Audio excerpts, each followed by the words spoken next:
And we would say that this is a direct correlation. Very good.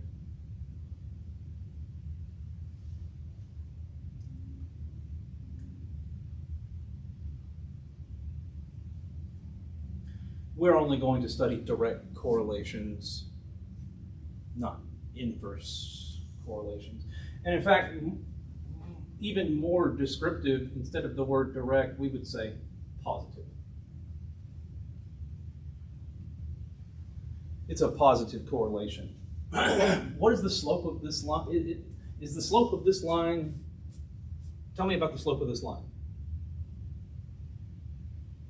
Is it 0? No. What kind of number is the slope of this line? Positive. Thus the positive correlation.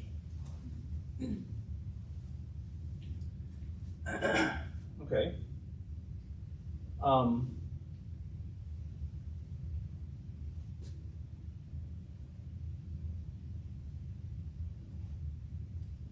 You can then imagine what it would look like if the slope of the line, or you could imagine what we would call it if the slope of the line was like this.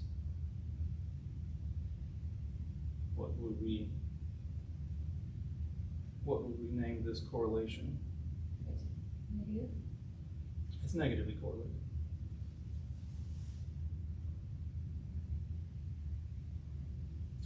And the data points are not on the line. The line is just trying to be, sorry, we haven't even talked about that yet. This line right here is just like a rough approximation of what's going on in the data.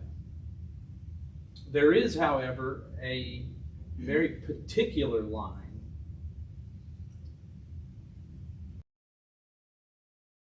to every data point as it can be simultaneously.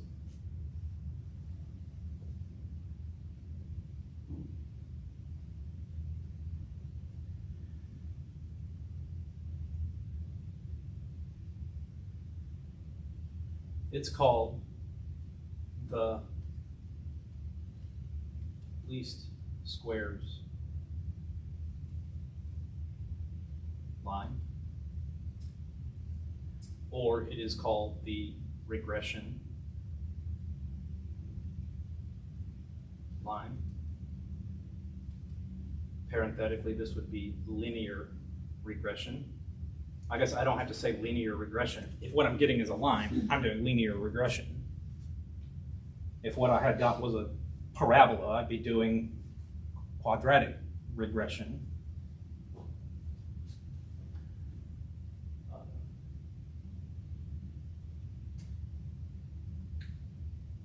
And there's like permutations of this. It's the least squares line, it's the regression line. It's the least squares regression line. Or it's the best fit line. I mean, it has a bunch of names.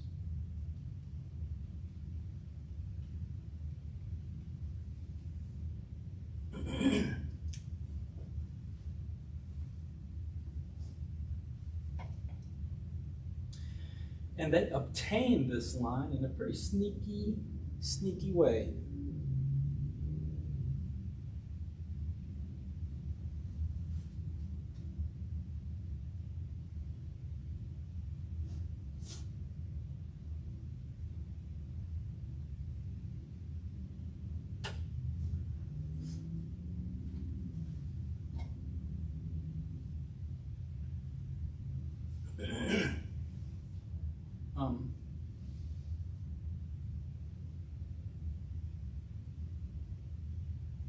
I'll give you the definition of this line.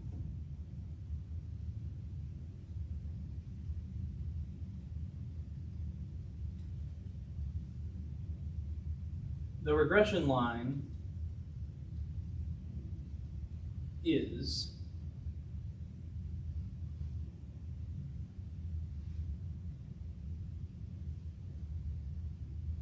well, we need to remember something first. We need to remember what is a deviation.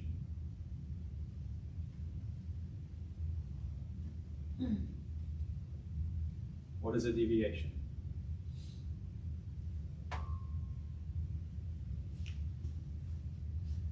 I'm going to deviate from the roadway into the ditch, I can measure my deviation from the lane I was supposed to be in. How would I measure it? Get my tape measure out. I can stick one end of it in the middle of the lane where we're supposed to be, and the other end of it would be where my car's at. And that's the deviation, right? It's the same thing up here. Where do we expect the data points to be? Where do I expect the data points to be?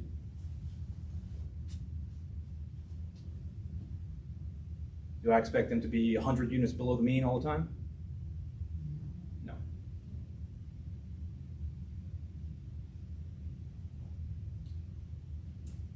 What's the average blood pressure? 120. Okay, you take a random patient, measure their blood pressure. What's your expectation of where their blood pressure is going to be? Is it going to be 200? No. No. You expect it to be near 120. the average, the mean.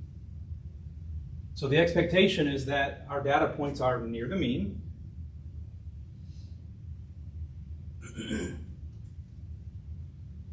And the particular data point you're looking at is this one. And we take their difference. That's how you find a distance, right? You know, if I want to discuss a distance, this is 5 and this is 8. How far apart are those two numbers? 3, and that's because 8 minus 5 is 3.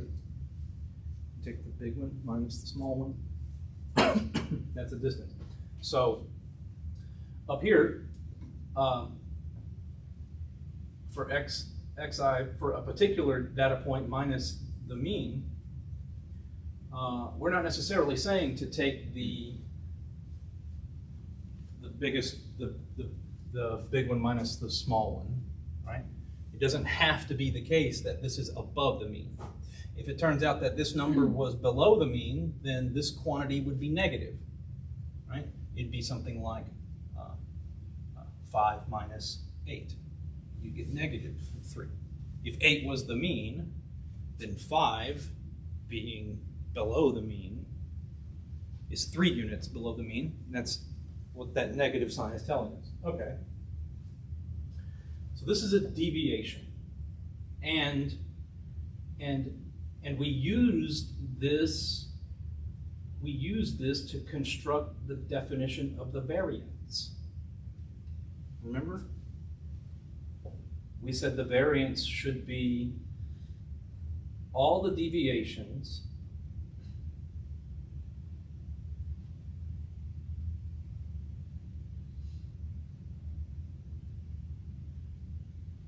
I get all my deviations. There's one deviation for every data point. We're going to add them up because we're trying to get an average deviation, if you will. But you can't just take the average of these because this quantity right here would be 0 every time. No matter what data set you have, it would be 0. So we will square each of these deviations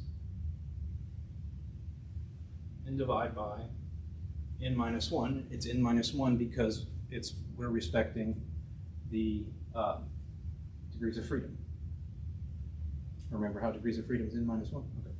So we use the deviation to construct the variance. And this idea of deviation is going to come back several times today. The least squares regression line is the line such that the deviation of each data point from the line, if I go through and get the deviation of each of these data points from the line, if the line is where I expect them to be, I'll go through and I'll measure this deviation. Here is one of them. Here's another one. That one's really short. This one's below where I expected, so it's negative. This one's positive. This one's almost 0. I would, again, just like in the numerator of the variance, I would consider the sum of the squared deviations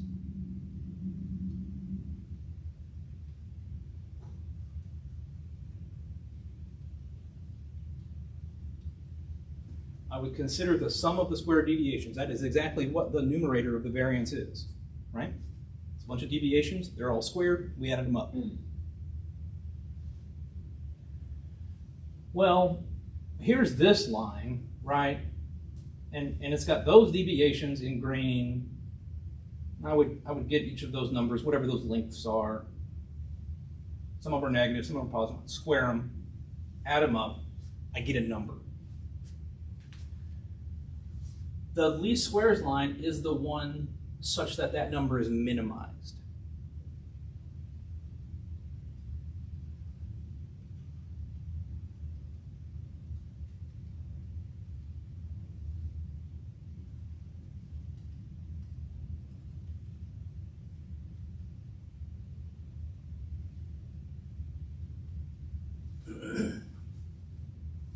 And they have to use some calculus to uncover what the equations of the line would be that do that. But you can see that if I tried to make the claim that, oh, it's this line right here, my claim is that this red line is the least squares line. You can readily see that that line, just look at its deviations. You would have this big deviation, and you'd have this big deviation, and you'd have this one, and you'd have this one. And look at how much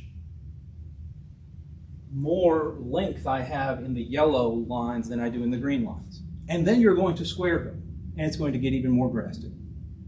And when you add them all up, it will be a bigger number than the previous line that we looked at. And so in that sense, the least squares line tries to be as close to all the points as it can simultaneously. Okay.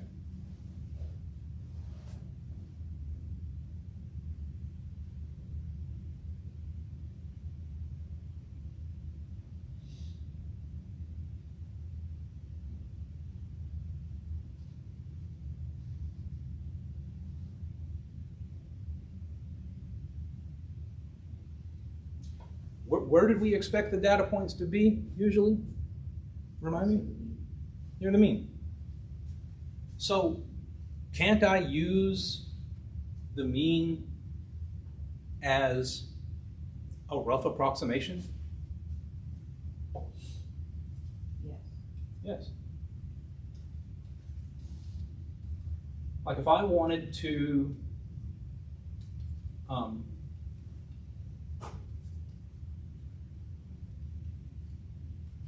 if I wanted to know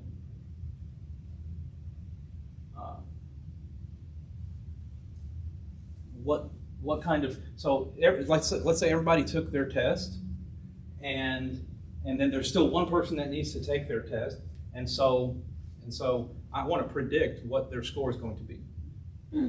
I could just use the class average so far, right? And that would be a that'd be a fantastic predictor.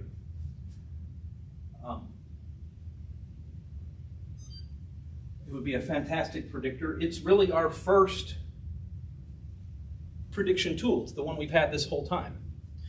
The best fit line tries to make a better prediction where appropriate than the sample mean. It's not always appropriate to use the best fit line because, I'll give you an example, just a picture. What if we had a data set whose points seemed to be maximally randomized, spread out everywhere?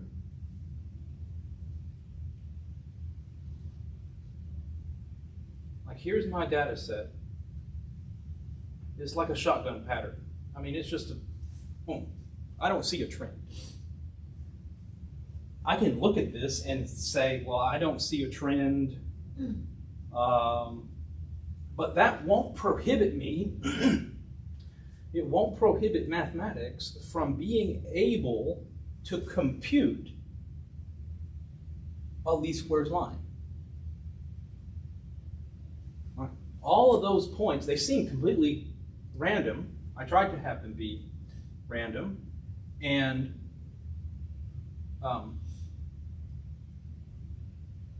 we might have a best fit line that computes to be this. But why would that one really be any better? You know, that one had the least such sum. But what if the one that was like this had a sum that was like 0.01 bigger? You know, it becomes trivial. Not trivial, but contrived. You know, it's worthless. If the correlation between the x values and the y values is poor, then your least squares line isn't worth anything for you insofar as making predictions. To that end, we will use a hypothesis test to know when the regression line is worth using.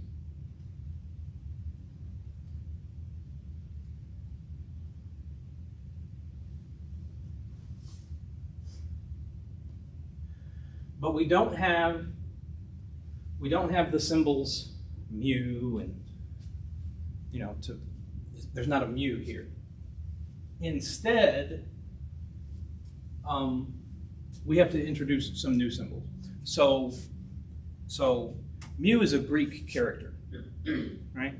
It's the population mean. X bar is a Latin character, and it's the sample mean. In the same spirit, sample and then a Greek character for population, let's talk about rho and r. This is a Greek rho, and this is just the letter r.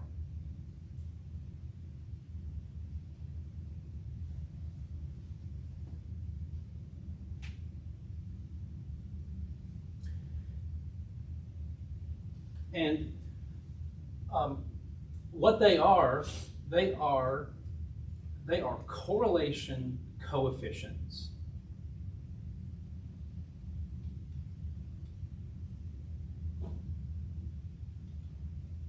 And they try to measure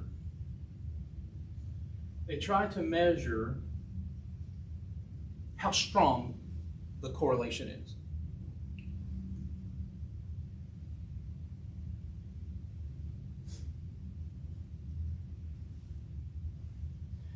Now, they are always between -1 and 1. Just by their definition, they're mathematically bound between -1 and 1.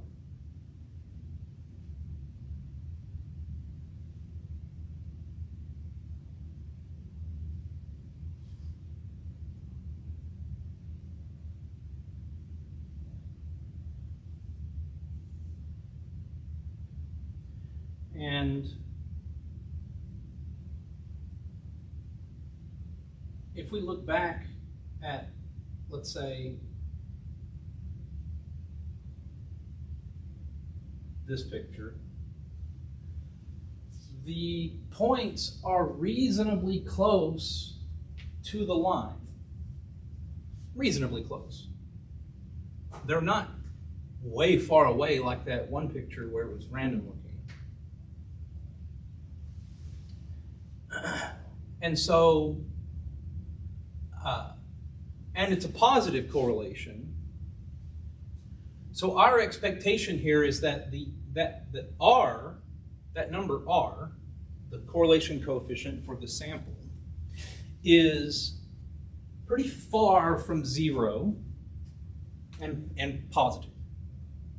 Positive correlation, so R is positive. And the dots are reasonably close. So R is near, whatever that means. It's near 1. It's closer to 1 than it is to 0. Okay? The closer you get to 1 with your R value, the stronger your correlation is. If the dots were exactly on the line, if by some miracle they were all exactly on the line, the R value would precisely be 1. In the same manner, if the data set is like this, I don't know if R is positive or negative, but what I know is that R is really close to 0. If R was exactly 0, then the data points would be such that they are maximally randomized, and they have absolutely no trend at all, no discernible pattern. So if it comes out exactly 0, then this is as mixed up as it can be, right? Okay. Then when we do our hypothesis test, we will say that the initial hypothesis is that rho is 0. Rho is just the correlation coefficient for the population. Just like R was the correlation coefficient for our sample. And the alternate hypothesis is that rho is different from 0. Now interpret what these hypotheses would mean in terms of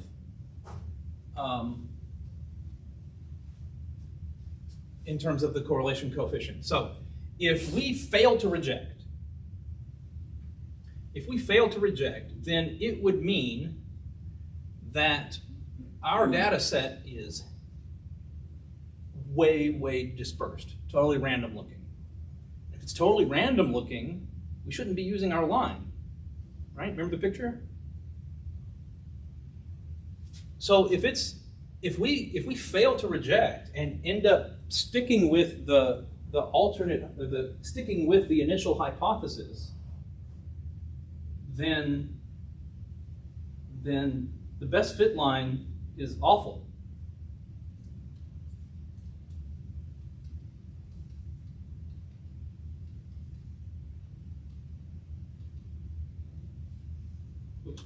Then the best fit line would be awful.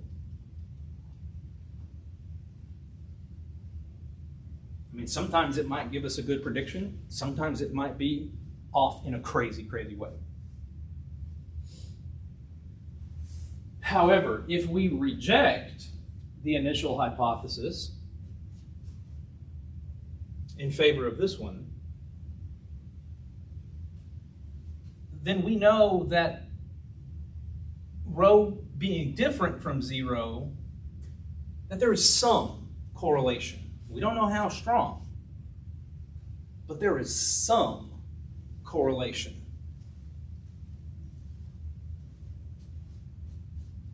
And we would at least have it be okay to use the best fit line.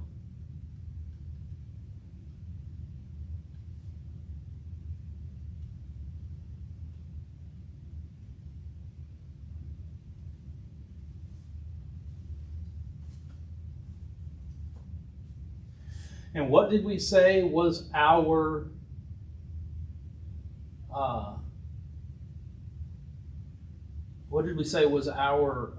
first attempt at a predictor of what our data set should be looking like? The mean. Sample mean. The sample mean. So if I'm not going to use the line, I should use the sample mean. instead.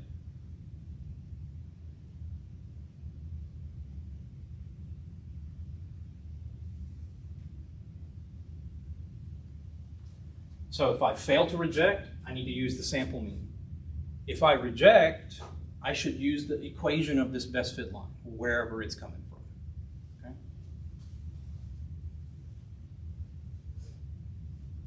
This is the hypothesis test that gets done. There are several questions on the homework and on the quiz and on the final that just have a bunch of words. They give you like a little story, they give you a couple numbers, and they say make the prediction. There's just one box, and you type in the answer. And on this assignment, those questions are missed more than any other one. What are they doing wrong? They're not doing this. They're told about some best fit line and asked to make a prediction, but they're also given a p-value. And just don't even check it. You need to check the p-value because you may be given some really, really low p-value. Okay, well then you're going to use the line. But if your p-value is big, you should not use that line because that line is not as good of a predictor as just using the sample mean every time.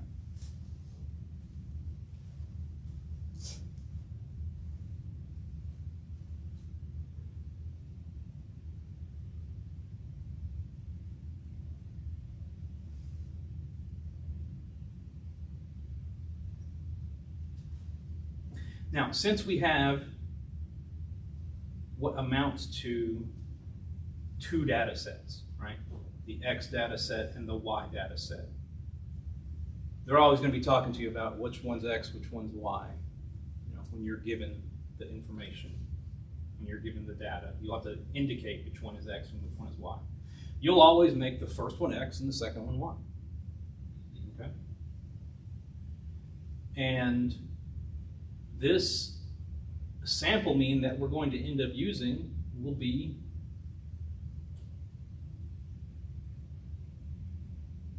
Y bar. It would be the sample mean of the Y values. The line will have the notation of Y hat. So you'll be trying to discern, should I use Y bar or should I use Y hat?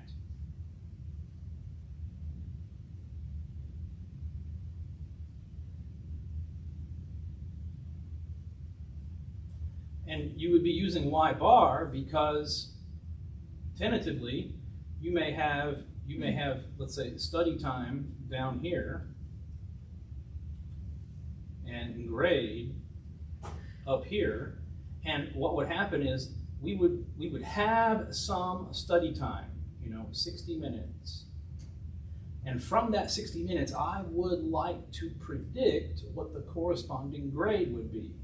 So I would, in the equation of this line, Y hat, which would be equal to some B minus MX, I would substitute in this 60 in for X, and it would give me back a corresponding Y value, which was the grade. So if the line turns out to be awful, then we would just take the average of the grades, and that's our predictor, no matter how much time they spend studying.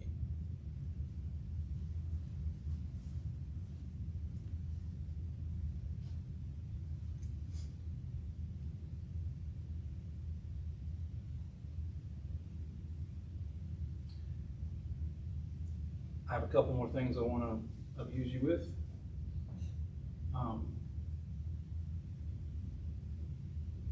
I gave you the definition, again, of variance earlier. There's variance. But look at all these terms. Doesn't that just say x1 minus x bar times x1 minus x bar? Yeah. So each term has got a product. Well, I want to define something called the covariance. And it's in the same spirit as the variance, except instead of this second term having x's, it would have the y's. You still have this product of two of them, right? And you would go through and you would find all the deviations in the x values. You'd multiply them by their corresponding deviation in y. You add them all up. There's no reason to square here, or we're not going to square here.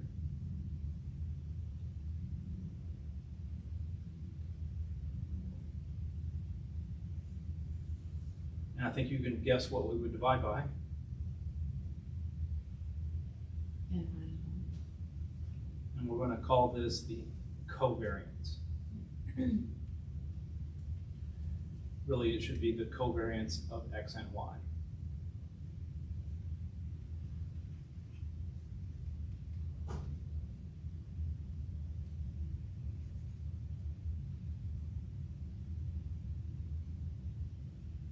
You do not need to know this formula, but this is where this number, this covariance, is used to produce all these other numbers, like the R value and the slope of the best fit line. So now that I've got this covariance of x and y,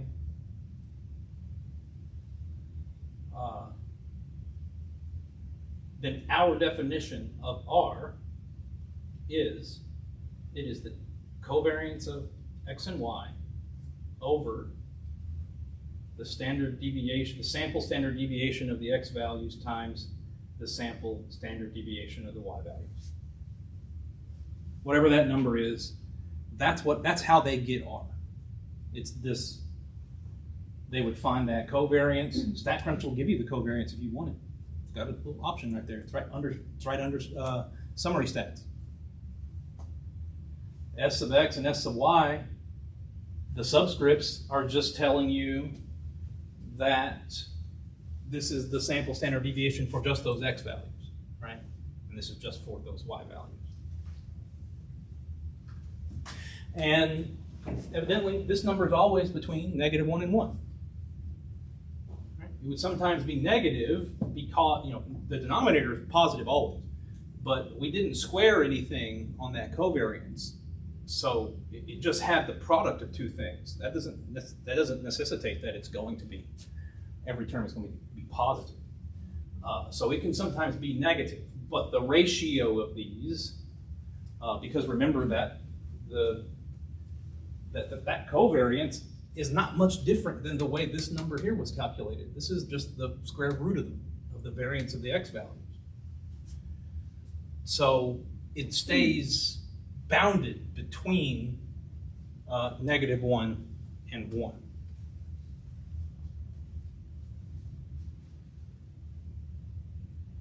The slope of, so let's say that the equation of the best fit line, they use y hat. And for whatever reason in statistics, they don't like to write mx plus b, they put b plus mx. I don't know why. They just like that constant first. And m, the slope, is the covariance of x and y over the standard deviation in the x direction squared. Whatever that number computes to be, that is how they are getting that slope. And how do they get the b value? They find b such that y bar minus m x bar, that's b. They literally take the point x bar, y bar, and insist that the best fit line they insist that this line goes through the point X bar, Y bar. I mean, if you just put it up here, you can see vacuously. This would be Y bar equals B plus M X bar. That is how they are calculating the B. They insist that the B be the number that forces this line to go through the ordered pair with the means in both coordinates.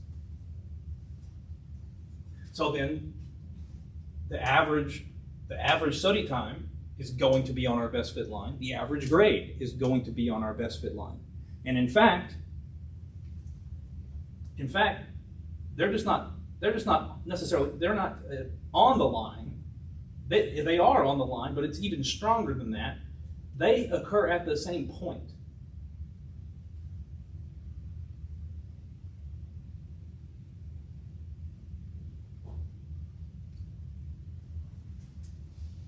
So that our best fit line is making the prediction that the average study time will yield the average grade, which it should, right?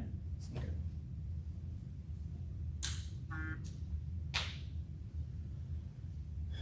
Then,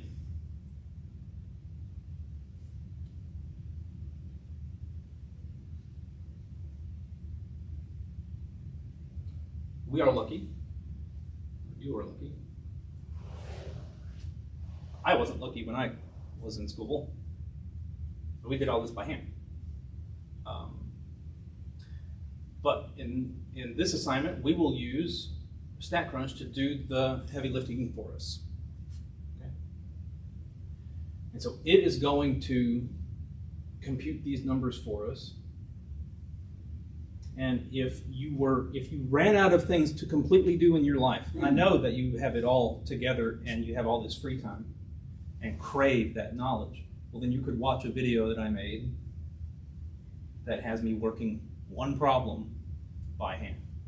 And then I show you that the numbers match by doing it in StatCrunch. So let us get our homework open.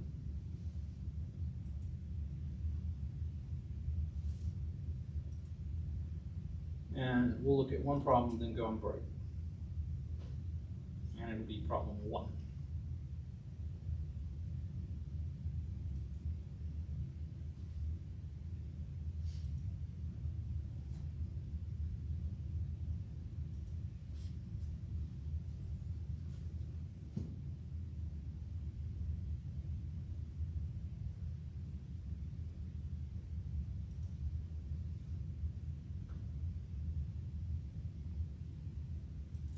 We're almost done with the semester.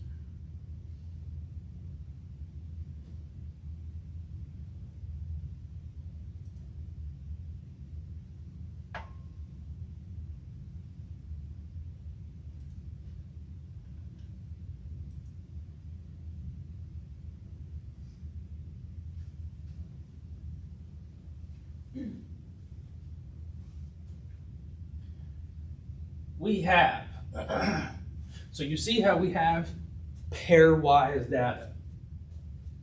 This goes with that number, right? So it's stronger than saying, well, I have a collection of internet users and a collection of award winners. No, it must be the case that this 80.5 goes with the 5.6. Okay. And what's going on here? So the number of internet users per 100 people. So it's like percentage. I mean, 80.5% of people use internet. Okay. And then down here is the number of scientific award winners per 10 million people.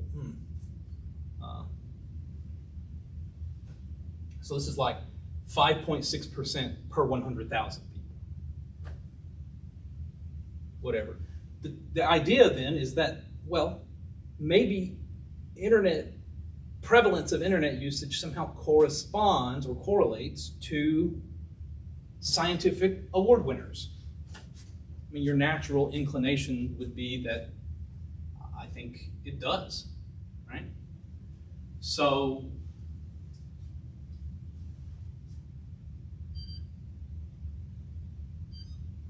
if we think that it does correlate, then we should be able to find that R value and kind of interpret it as a rough estimate of what the strength of that correlation is. And if that number is close to 0, then we'll know that it's awful correlation. However, if it's close to either -1 or 1, then it would be a strong correlation. And even though we have that R value, it's not the end-all be-all of do we use the best fit line. That's the hypothesis test. We have to use the p-value. Okay, so click the boxes to open the data in StatCrunch. Everywhere this week, you're going to have the exact same strategy. Don't deviate from the strategy. You're going to go to Stat, Regression, Simple Linear. Stat, Regression, Simple Linear. You click it.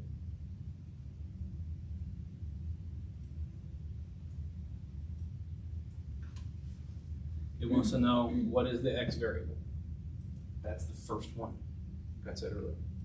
It wants to know the y variable. That's the second one, like we said earlier. There is nothing else to do. Don't touch any of this. Actually, you can, if you wanted, you could, no, don't even touch any of that. Just leave it. Click Review. You get a 2-page summary. Here's the first page, here's the second page. We'll look at the second page first. On this second page, we have each of those data points plotted, right? So, like this 80.5, look how 80.5 has 2 different y values, a 5.6 and a 9.3. So here's 80.5 and there's 5.6 and there's 9.3, right? And here's the line. This is the line whose sum of square deviations is minimized. And if you hover your cursor on the line, it'll tell you the equation.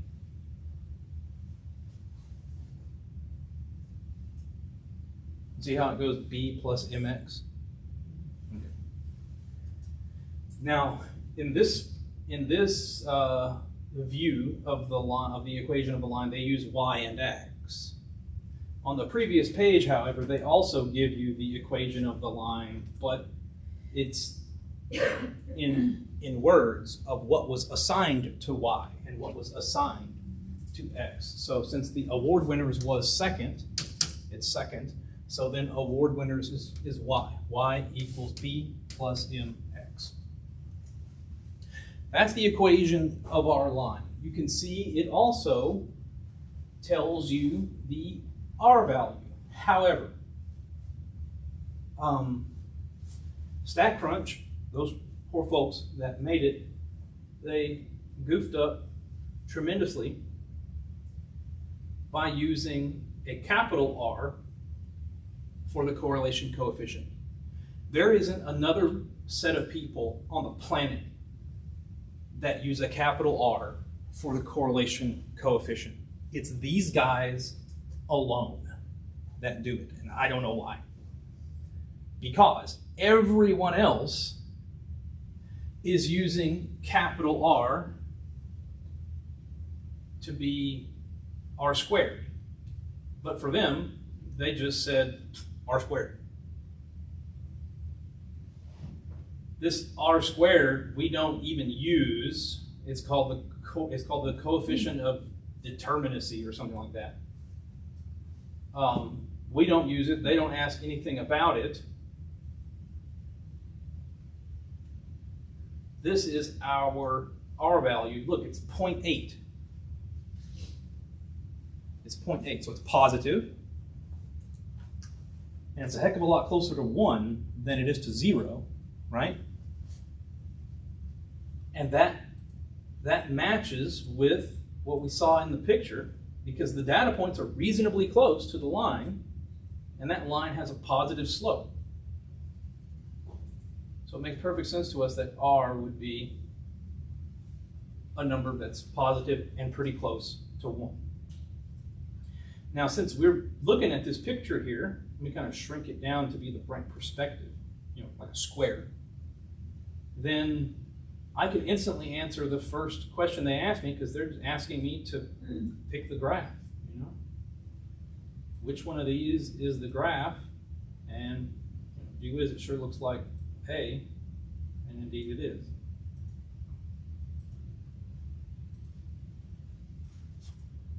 All right.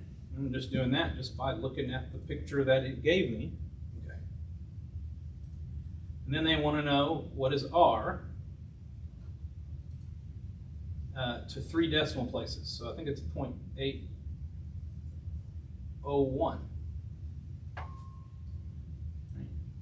0.801.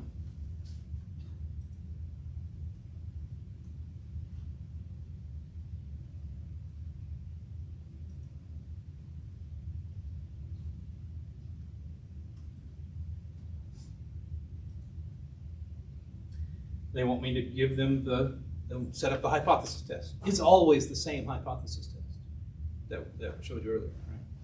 Rho is 0 or rho is different from 0.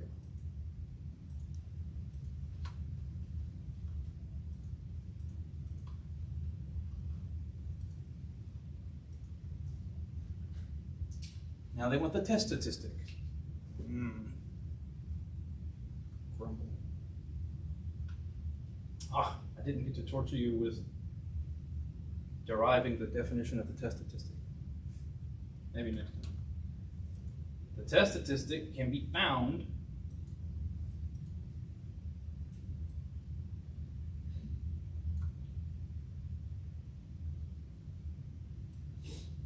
right here. It's not the first row where that's labeled intercept. It's the one labeled slope.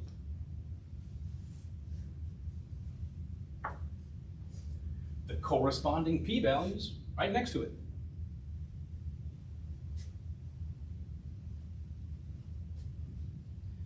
So for 2 decimal places, it'd be 2.67.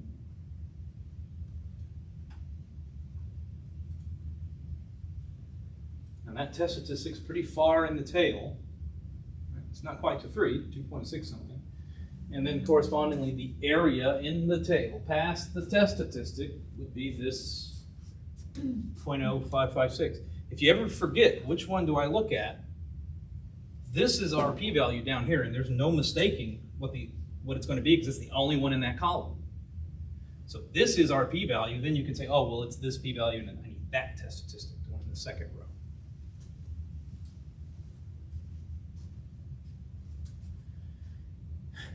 Okay, so 0.056 when I round.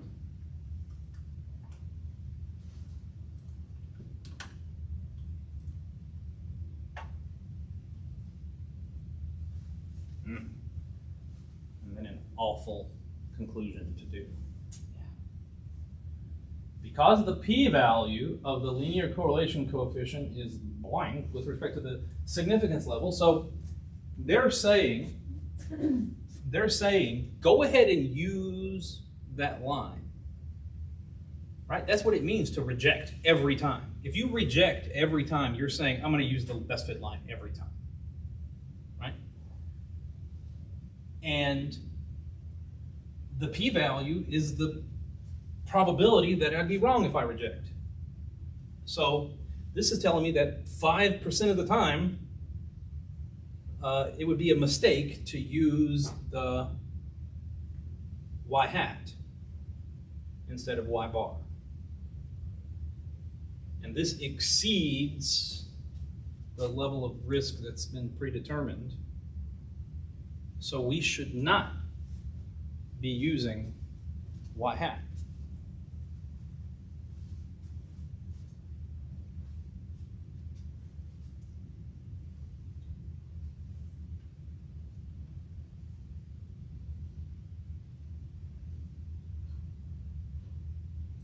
So because the p-value is greater than the significance level, then that would mean that we fail to reject. That means, which translates, we don't have evidence, we don't have sufficient evidence to say that there is a strong enough linear correlation to be using the line. I don't know that we can say, this is probably not correct. We probably cannot be saying that there is not sufficient evidence to support the claim that there is a linear correlation. There absolutely is a linear correlation. We had an R value of 0.8. Instead, what the p-value is telling you is that best fit line appropriate to use compared to just using the average? That's what we don't have evidence to support.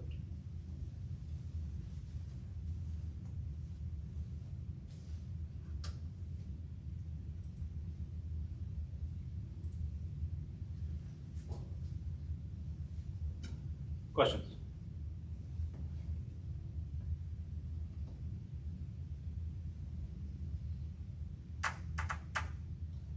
All right. As you may have seen already, there's only 7 questions on this assignment. I can only drag my feet so long. So we'll end up finishing probably early today. We usually do in week 7. I think there's one more question like this, and then we get into some of those ones I was telling you about where there's just the one answer box, and you got to decide if I use the line or not. All right, let's take a break.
All right, so did we get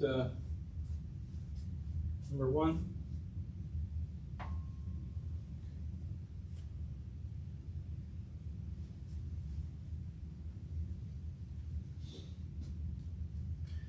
Number two should be very similar.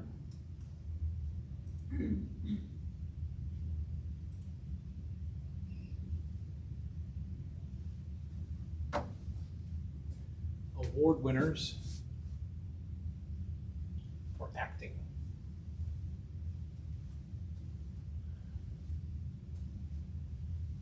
That's what's behind this icon. And if you think about the award show for acting,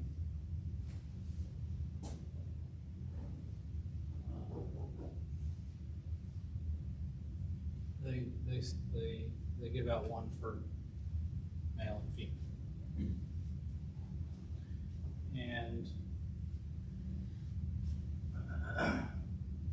is there any reason that you can think of where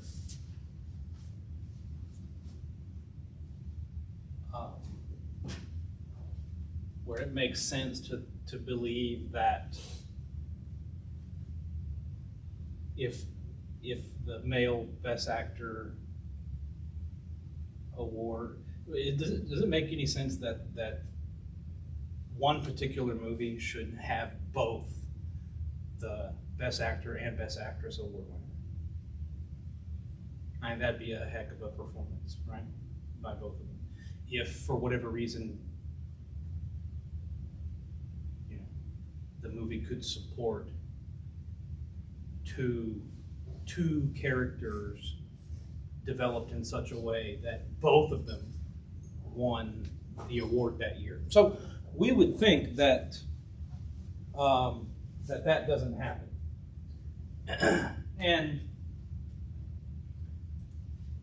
And what we have here is a pairwise list of the ages of the award winners in any given year. Now, one year, the best actor might be,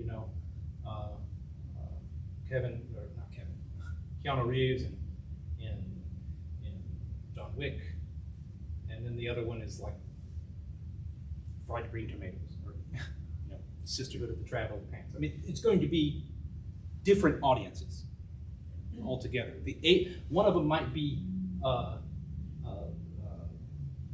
for children, and the other one might be for elderly people. I mean, there's no reason that we can think of where there should be a correlation in the ages, that they should both be young, or both be middle-aged, or both be older. So we don't think that there's going to be a correlation here. We don't expect one. We can still do the analysis though. So we'll open the data in StatCrunch.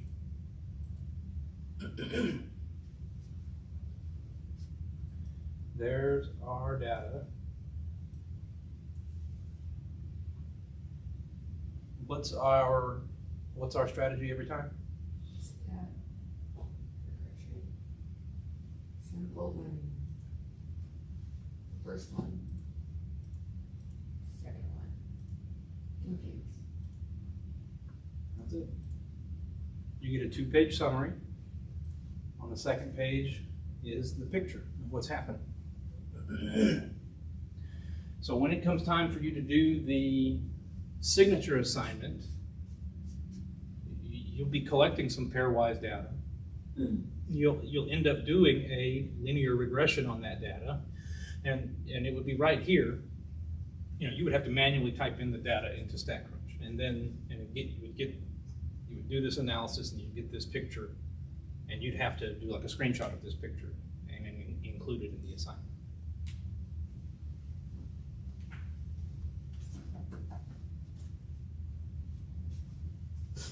We end up having time at the end of the course to do the signature assignment in class.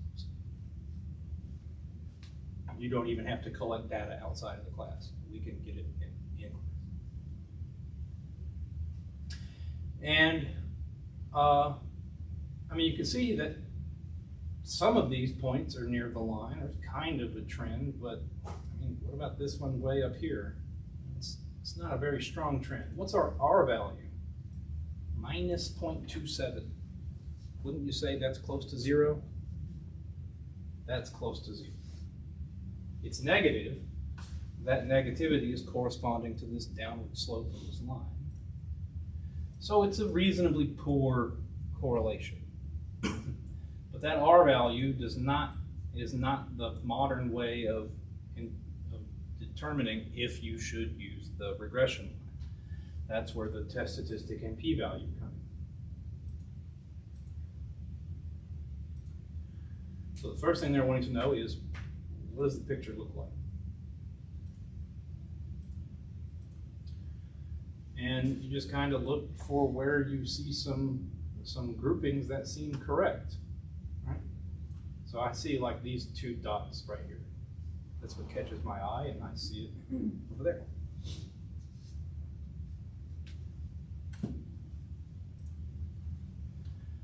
Linear correlation coefficient to 3 decimal places, minus 0.271.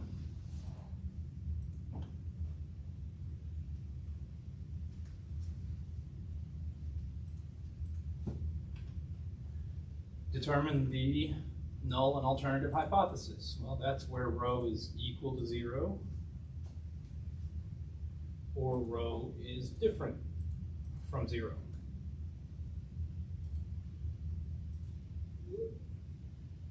The test statistic is the one on this bottom row, 0.891, negative 0.891.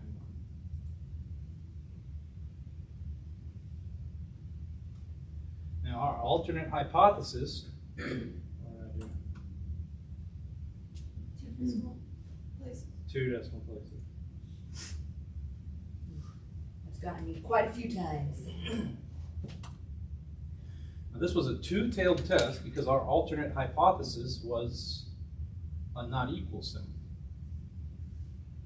So then that p-value that they're talking about here is the area in these two tails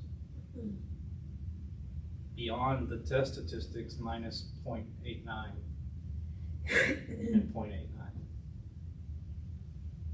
There is a question, I believe there's a question coming up that has you do this the old-fashioned way without the p-value. And our p-value was 0.394.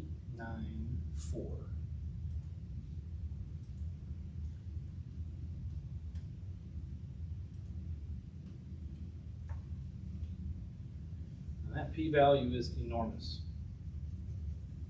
That's nearly a 40% chance of being wrong if I use the best fit line.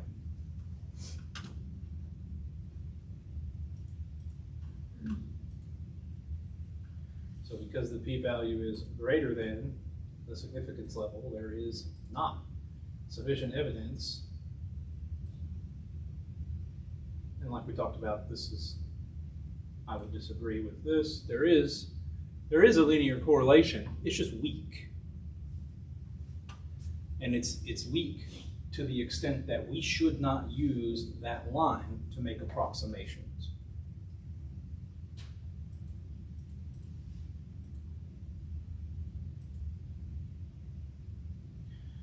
Should we expect a correlation? No. They typically appear in different movies. We should not expect the ages to be correlated.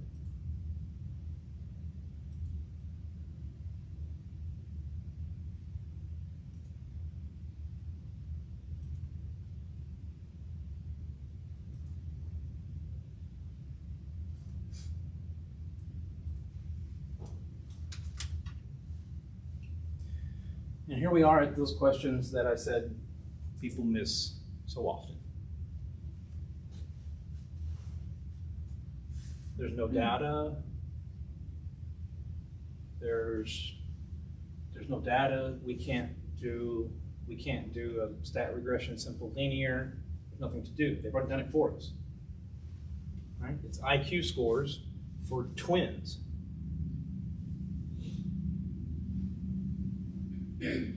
And presumably, all twins are born one before the other. Unless, I mean, they can both come out simultaneously.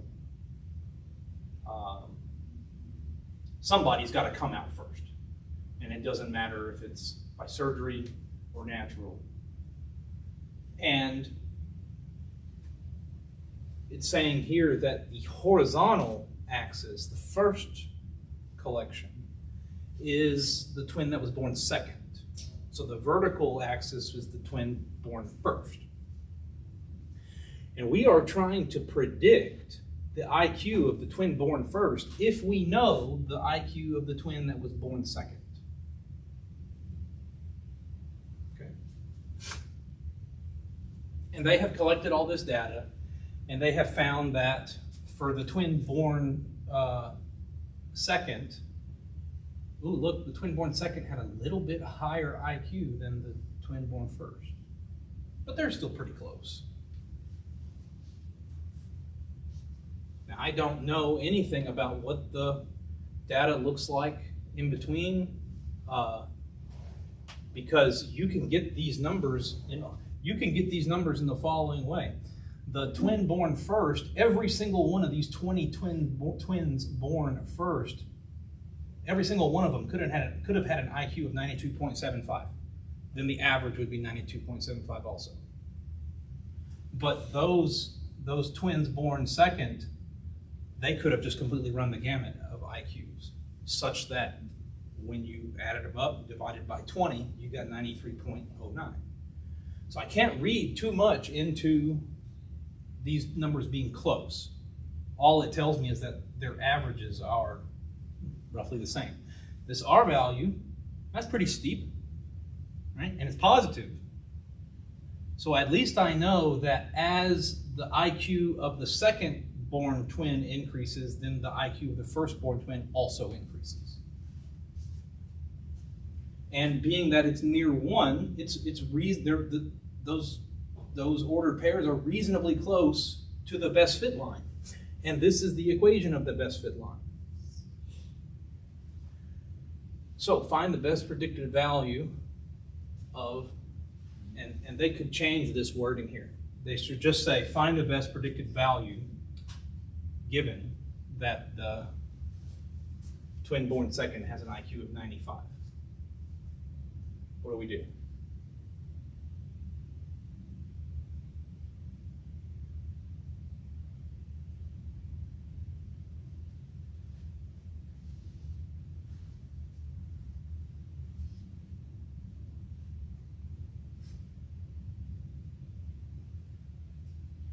They gave us a p-value.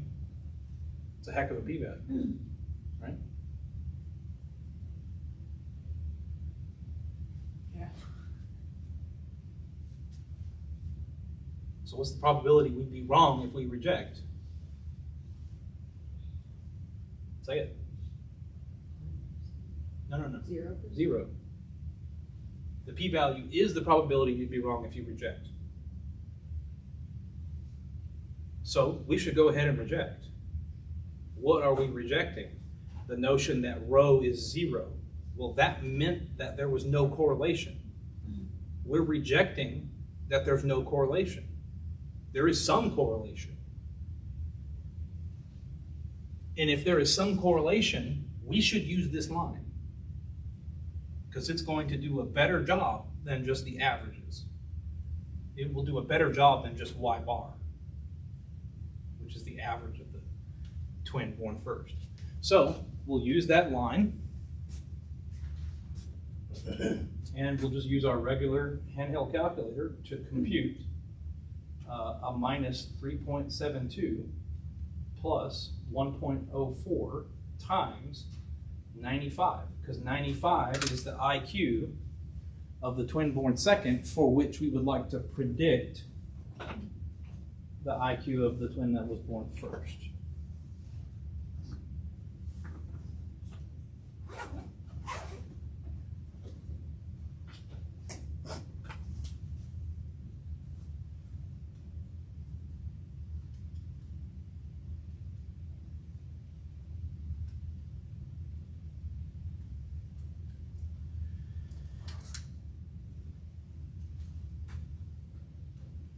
And I get 95.08.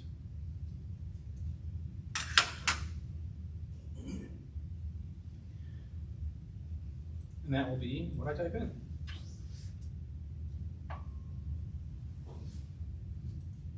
That's it for the question.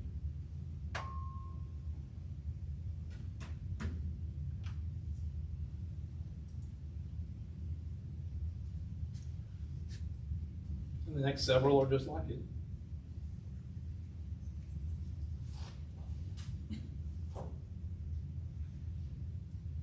Here we've got heights and weights. Heights and weights for randomly selected adult males.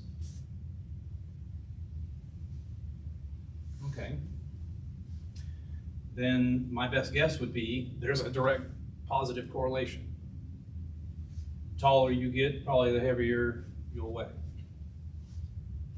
And there'll be some variation, but certainly if you're 4 feet tall, you're going to weigh a lot less than if you were 7 feet tall. So I'm going to go out on a limb and say that there's a pretty strong positive correlation. In fact, well, I guess it's not that strong. Look, my R value only 0.398. That's kind of low. It's closer to 0 than it is to 1. However, the R value is not the boss of what you do. It's the p-value. And this p-value is 0 again. So there is no risk associated with rejecting the initial hypothesis. There is no risk associated with us using y hat to make our predictions. So we should use this line, and we're trying to predict what the weight of an adult male would be if they were 182 centimeters tall. So we will compute minus 101 plus 1.06 times 182.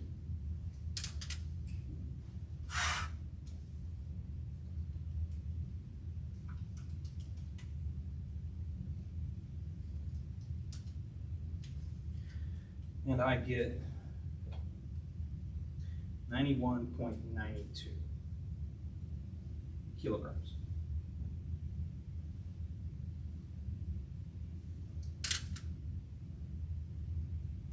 And if your p-value is not 0,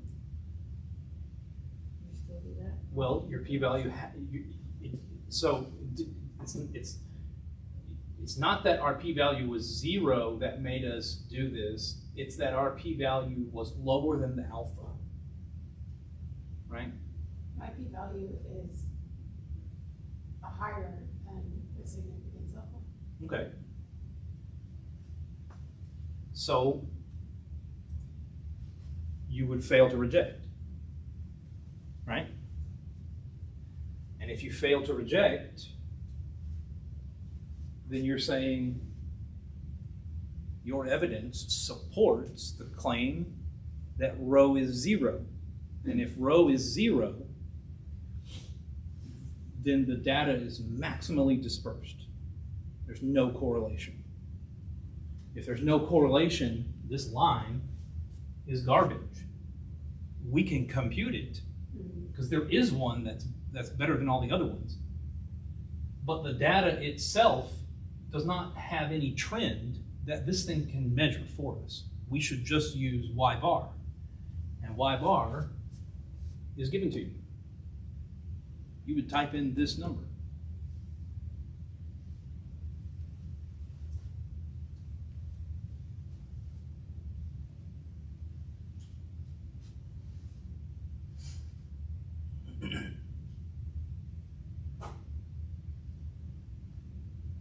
Got it? June, you good? You good?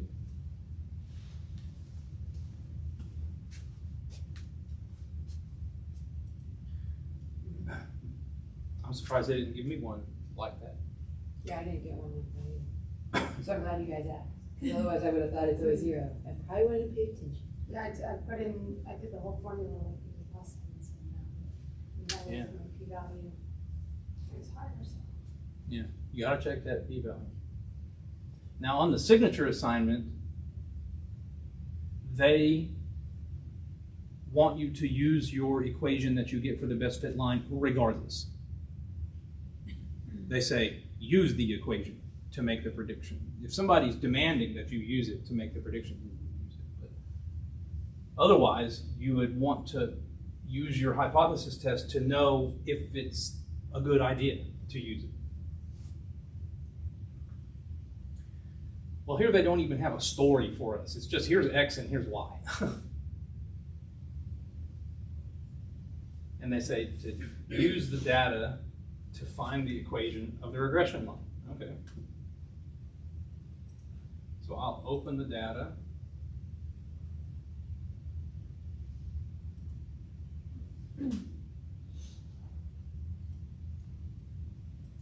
Stat, regression, simple linear.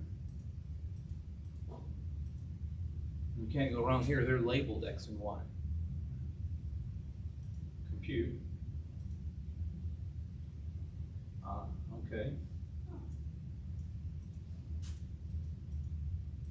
I'm going to get 3.6 plus 1.1x.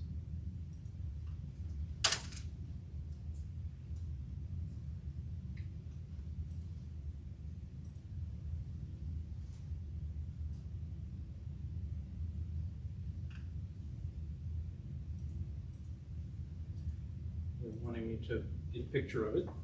Okay, looks like that. It's got this hook in it.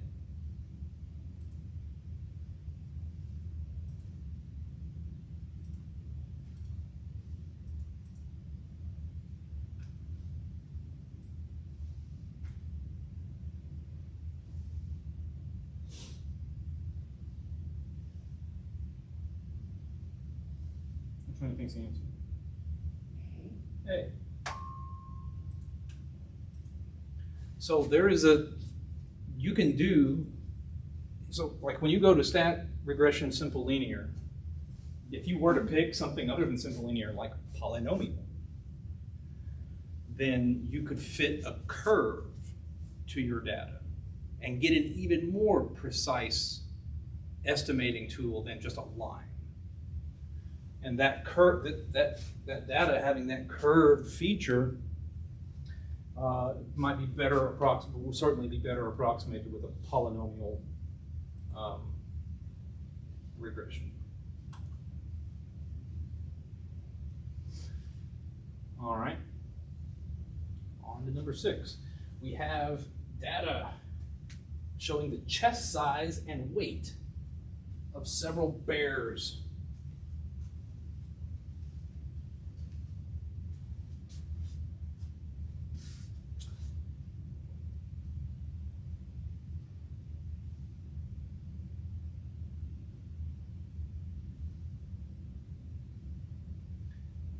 These are some big bears. 65-inch chest, weighs in with 500 pounds. Now, presumably they mean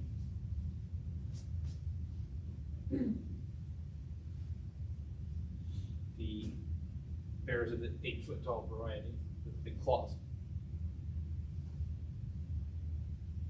They say let chest size be the independent variable x. That means that the chest size is on the horizontal axis. So it's the first one, just like usual. Find the best predicted weight. Find the best predicted weight. They're not telling us to use the line. They want us to inspect the p-value and decide if we should use the line. Find the best predicted weight of a bear with a chest size of 63. Is our prediction going to come out close to what actually happened when they found themselves a bear with a 63-inch chest, which weighed 562 pounds? And we'll have to do some guesswork insofar as what does it mean to be close, because close is not well defined. I don't know what they mean within 1 pound. Do they mean within 100 pounds? I mean, we'll just have to guess. So I'll open my data in StatCrunch. Stat regression simple linear.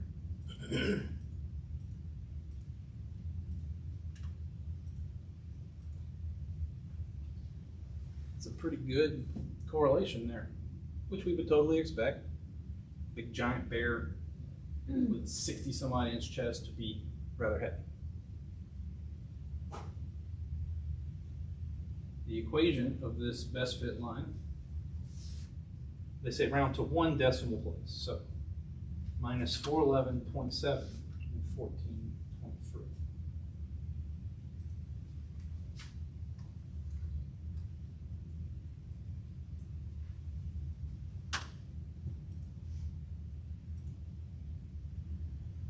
Okay, now they want the best predicted weight. It's like, tell us the equation, now make your prediction. I should not just default to using that line. I need to go back and look at my p-value.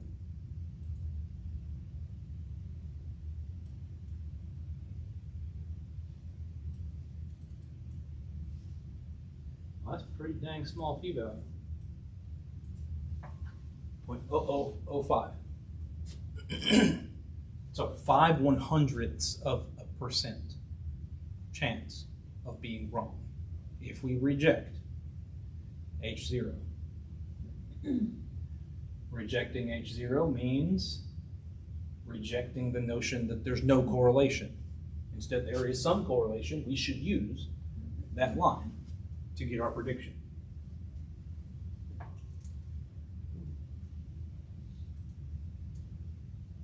All right.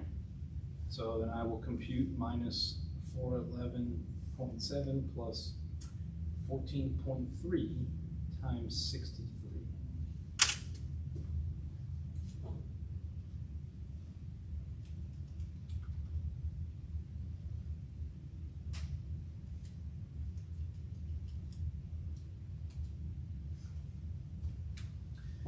And I get 489.2 for my prediction.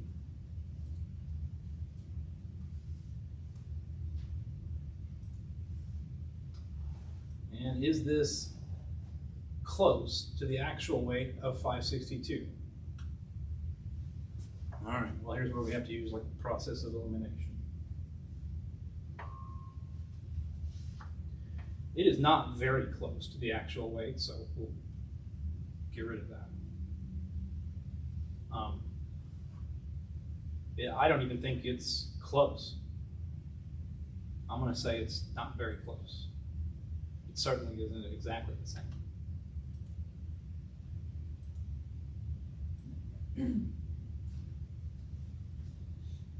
You just have to reason it out, because they don't tell us what it means to be close or very close. I know what it means to be exactly the same. All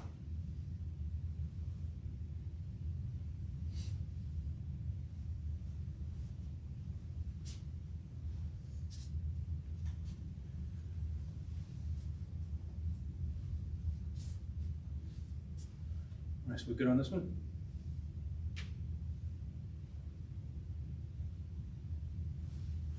Last question then.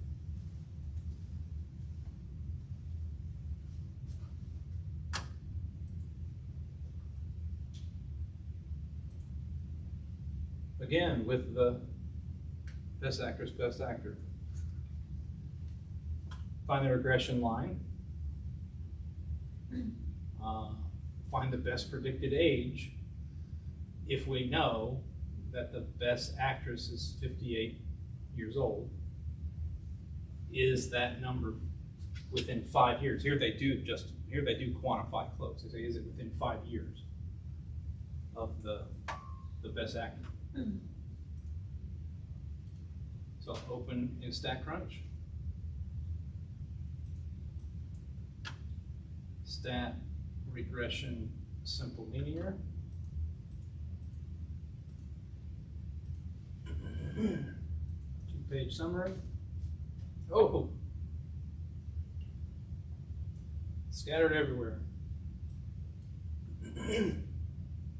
But I can always still compute that line no matter how scattered out it is.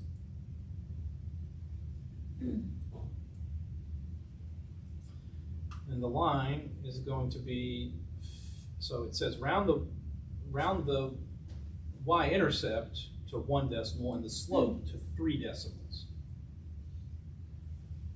So then this one would be 53.1 and the slope here would be minus 0.204. And while I'm here, I guess I'll write down what my p-value is. One of these days, you'll be reading some kind of scholarly article, you know, like a research paper that some professional wrote about nursing, and they're going to start speaking in p-values to you. Every other thing they say will be about a p-value. And now you will know how to interpret it. We did such and such, and p-value was whatever. And then that's why we made the decision to use the medication or what have you. Or actually, there was a great one that a student pointed out to me not long ago, a couple of years ago, that the ratio of chest compressions to breaths for CPR had changed for the first time in like however many years.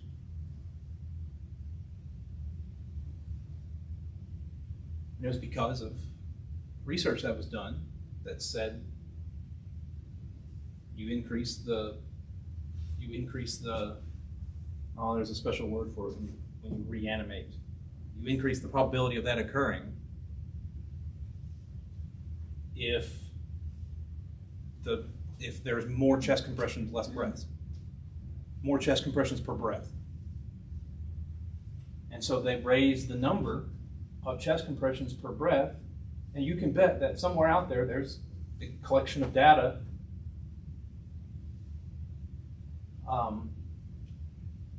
with a really low p-value indicating that the chest compressions should be this amount that we're saying and not less than this amount that we're saying.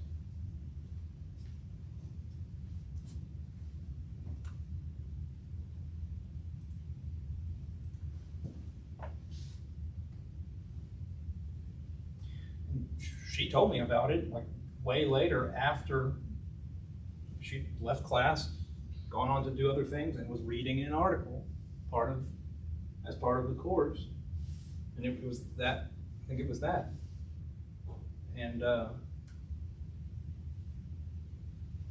was sitting there interpreting p-values in class. Okay. Find the best predicted value. Well, should I use the line? No, I should not use the line. I should use the average of the y values. So let me go back to StatCrunch and obtain the average of the y values.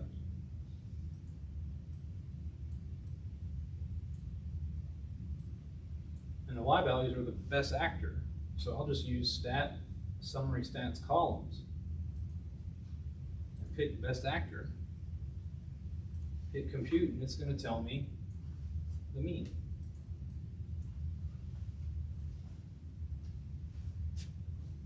And this average is going to be a better predictor than using that line, since there's no correlation, not a good one. All right, rounded to the nearest whole number, 45 is what we predict. We would be predicting 45 no matter. We would be predicting 45 no matter what number they had here. It could have been someone that's 99 years old. We'd be predicting 45.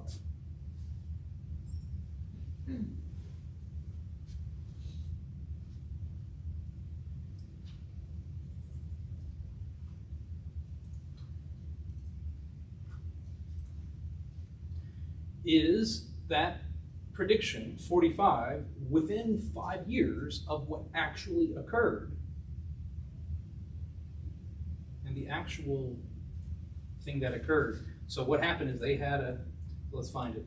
Where is it where the best actress was 58 years old? Right here.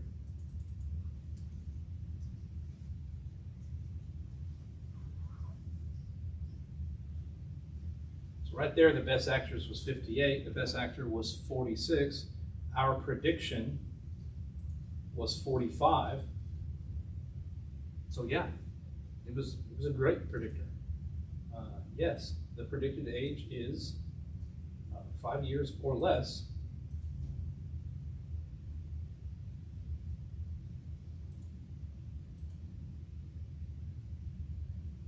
Five years or less from the actual winner's age.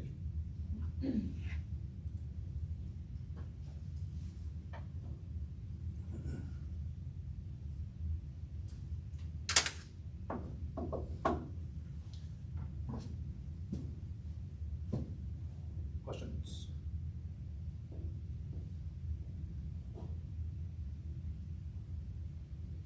If you guys have no questions, then we are done. So it's like the course is just diving, off a cliff. It's like this week is easy, next week is like incredibly easy. Provided, June, that you can interpret what to do with the p-value and make that conclusion. Then it's super easy. I say it's so easy because there's nothing to compute next week. It's strictly StatCrunch. Right? If I find enough time, then I'll be sure to have Mr. Morant torture you for me with at least making you look at the formulas and seeing how awful they are so you can appreciate. So you can appreciate that technology. Because let me tell you, you know how degrees of freedom is n-1? Not once after next week, it won't be n-1 anymore. The formula next week is for degrees of freedom is beyond complicated. I don't want to compute it. It's got stuff squared. It's got nested fractions. There's square roots of stuff everywhere, and it's awful to compute the degrees of freedom. And you always wind up with some crazy decimal number where you need like all 6 digits. So we just let StatCrunch do it for us.